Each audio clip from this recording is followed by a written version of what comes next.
Беш вакыт намазга бекем болсокчу, бул дин акыретте утабыз да туугандар. Мындай адамдар бар го, жүрөгүм таза, мен деле Кудайдын кулумун, пайгамбардын үмөтүмүн, алдабайм, урдабайм, чекпейм, ушак айтпайм. Мындай косвенно намаз окуп эле койсо болот деген сыяктуу айтат да.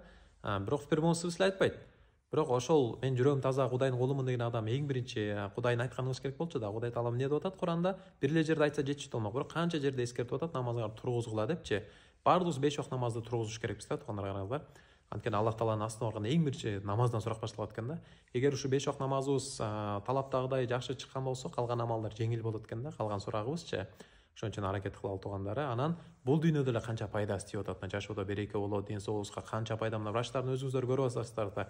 Врачтар кандай далилдеп берип атат да, доказывают аничи. Мына намаздын пайдаларын айтып, 12 миңден ашуун пайда бар да. Тайм менеджменти да мына мен ушу аябай баа берем да, биздин ушу ислам динин ушунча акыйкат, таза дин экенчи. Аллах Таала бизге ушул дүйнө акырет бактылуу болсун деп берген динибиздичи. 5 вакыт намаз менен тайм менеджмент кылсак болот да. Тайм менеджмент деген билесиздер, правильный распорядок времени да.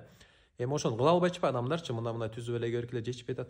Мына багындап намазды окудуңбу жамаат менен, мына эркектер иштеп кетели, пеш намазды окугандан кийин бир аз эс алалы, дагы бир жумуштарды растап ошого бир ылайыктайлы да. Асыр намазды окугандан кийин дагы бир жумуштарды кылалы. Шамдан кийин мына шам намазды окуп алып үйгө барам, же үйдөн шам намазды окуган жетишем жамаат менен деп.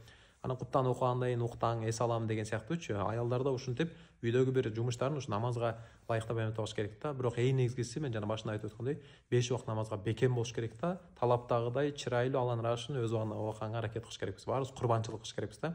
Аллах Таала ыраазы болот да. Аллах Таалам ушул сөздөрдү туура түшүнүп жана амал кылышка баарыбызга мүмкүнчүлүк берсин. 5 вакыт намаз окуй албай жүргөндөр окуп калышына мүмкүнчүлүк берсин.